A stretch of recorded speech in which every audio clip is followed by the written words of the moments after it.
Hey everybody, happy Monday. I know I've been a little quiet over the last week or so. I have been busy prototyping some new offerings that I'll be rolling out over the next couple of weeks. So stay tuned to hear more there. But I'm excited to be back today because I'm going to dig into the idea of quality, and specifically the quality of the food that we take into our bodies, and starting to just add some clarity to some things that you may have heard potentially confusing anecdotes about, such as organic versus not organic, GMO versus not GMO. What is truly a nutrient dense food, and what does that mean for different types of foods like fats and oils? Are they all bad? Are some of them good? Fermented foods, should I eat them or not? So I'm going to start helping you to peel back the layers a little bit on some of those things from my own expertise so that you can develop your own point of view. So today I'm going to talk about organic foods. And so just to kind of have a level set baseline of how we're defining organic, that's not just foods that are grown without herbicides and pesticides, but also that are hormone free, antibiotic free, and genetically modified free as well. And so it encapsulates a lot of different things. And you really want to look for the certified organic seal on a food to know that it truly is organic, not just the word natural. They use that word natural a lot on packaging, and it can be very misleading. And sometimes people think that seeing something that is all natural means that it is organic, and that is not the case. So that's lesson number one. But I wanted to talk specifically about why the idea of eating organic even matters. And I think a lot of it is really just rationalizing, right? And just thinking clearly, even if you don't understand the research or the science behind it.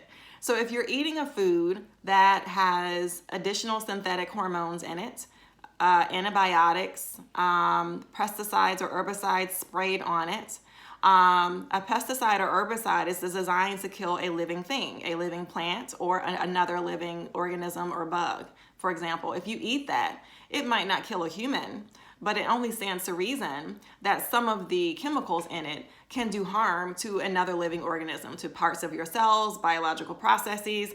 It's another thing that the liver has to deal with, so it can burden the liver, which means it's not going to be functioning optimally. And when the liver gets overloaded, it prioritizes the things that it focuses on.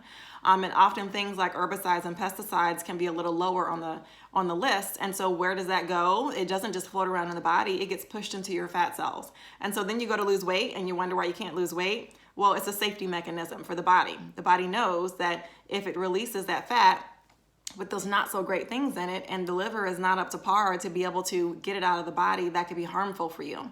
It can be one of many reasons why, for example, people do all the right things, so to speak, but yet they still don't see the results that they're looking for when it comes to weight loss in particular. Pesticides, antibiotics, and hormones are hormone disruptors for us. And so they can absolutely affect that delicate balance of hormones within our bodies, especially for us as women, with ours being more complex. And there's also emerging research related to eating foods that has hormones added to them, especially animal products, and how that has affected pediatric growth and development, how that gets built up over time in our own bodies. And as humans, we see longer term effects on our hormonal balance. There are people who believe that it's contributing to why so many people have hormone issues now. As a women's health coach, I'd say maybe 90% of the women that I see have some sort of hormonal imbalance that is the root cause for at least one major health issue for them. And one of the root causes is the quality of the food that we eat that builds up over years. So these are just a few reasons why eating organic can be beneficial. There's also research that shows that even when you use a spray to get the chemicals off of the food, you still can't get 100% of it off. There's residue, but I will say I do believe that something is better than nothing. All of that crosses the blood placenta barrier between a mother and baby when they're pregnant. And so, most of us have been exposed to these chemicals from being in utero. And so imagine the years that builds up and the effects on our bodies. There's also been some research to show that potentially organic produce is more, and meats are more nutritious, especially produce. They actually tend to have a higher antioxidant content than those that have had chemicals on them or have not been organic.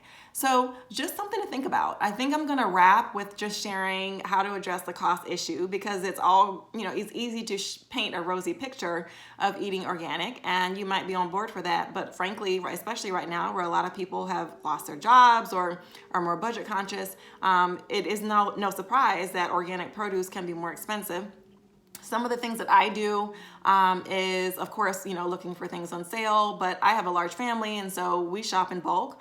I do a lot of my shopping at BJ's. I have friends that shop at Costco, and I find that there is a large selection of organic produce, in particular at BJ's, where I do most of my shopping, where I don't actually have to compromise. Most of our produce is organic, and I'm able to get it cheaper than I can get it in the regular grocery store, even to feed my large family.